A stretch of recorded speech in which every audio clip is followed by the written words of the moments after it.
Olá, meu nome é Arthur Andrade Marques, sou discente de Ciências Sociais, bolsista do programa PIVIC. Fui orientado pelo professor Miguel Ângelo Oliveira do Carmo. O nosso projeto se intitula Para uma Genealogia do Poder, o conceito de relações de poder em Michel Foucault e o plano de trabalho As relações de poder em Michel Foucault, reflexões em torno do conceito. O projeto se vincula com a redução de desigualdades e a paz, justiça e instituições eficazes. A história do pensamento filosófico ocidental nos mostra bem que a problemática do governo é milenar. Não me refiro unicamente ao governo no sentido de Estado. Pretendo engendrar as mais diversas formas de organização social que existiram. Governo como direção, os múltiplos pensamentos que abordaram a questão do direcionamento da vida própria e alheia. Tal temática assumiu incontáveis formas, se desdobrou em inumeráveis práticas, acontecimentos e conceitos, interviu na realidade mais do que se pode imaginar. Em sua grande maioria, nas suas intromissões, ela exerceu, assim como exerce, alguma forma de controle, gerou comportamentos, subjugou consciências, docilizou corpos.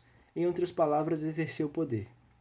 Todavia, as malhas de poder não se limitam apenas à problemática do governo e tampouco têm uma única fonte. O poder é sorrateiro, onipresente e atualmente, sobretudo, macabro. O poder está no que está dado, na naturalização da vida, na neutralização do diferente, na normalidade, no comum fabricado.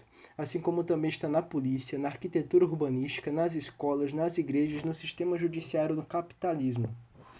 Nesse artigo é esse poder camaleão que me interessa, poder que assume diversas formas, cores e texturas diferentes, como um chão de areia, em que quando se tenta escavá-lo, inquiri-lo, outros grãos de areia se movem para tapar a fenda feita, de forma que em instantes não existe mais o desforme causado pela tentativa subversiva anterior.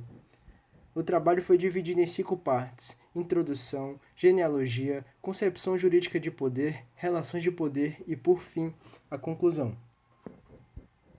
Os objetivos foram introduzir, pensar e refletir o conceito de poder em Michel Foucault, oferecer novas ferramentas teóricas para a interpretação da realidade e semear alguns questionamentos diante da naturalidade da realidade.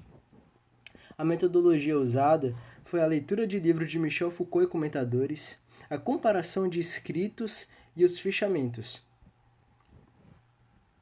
Bom, em nossa proposta de introduzir, pensar e refletir o conceito de relações de poder em Michel Foucault, possuíamos algumas perguntas a serem respondidas. O que é o método genealógico de Foucault? Como ele permite uma percepção microfísica e tátil do poder? Logo em seguida se busca entender a concepção jurídica do poder. O que rodeia tal concepção? Como essa concepção pode ser vista como uma estratégia das forças? Posteriormente, qual é a relação dessa concepção jurídica do poder para o poder abordado por Foucault? Quais são as características desse poder de Foucault? Todas essas questões foram abordadas e nas limitações já citadas e respondidas. Vimos que a genealogia é um método baseado em Nietzsche, que é justaposto ao pensamento arqueológico que já havia sido utilizado por Foucault e é uma forma de pensar o poder além do âmbito discursivo. A concepção jurídica do poder, em realidade, é uma das estratégias das forças na medida em que todo exercício do poder precisa de um discurso de verdade para ser executado. Também vimos que todo edifício jurídico e político visava legitimizar uma certa dominação, ou melhor, imposição de forças do poder real. As relações de poder em Foucault se caracterizam principalmente por 3 premissas. O poder não é só repressivo, como também é produtor. O poder se exerce antes de ser posse. E, em terceiro lugar, o poder passa pelos dominados tanto quanto pelos dominantes. Mediante o exposto, destacarei aqui a questão do poder, da caracterização do poder, que foi justamente o já citado previamente. O poder não apenas reprime, ele também produz. O poder só existe em sua pluralidade e o poder só pode ser exercido.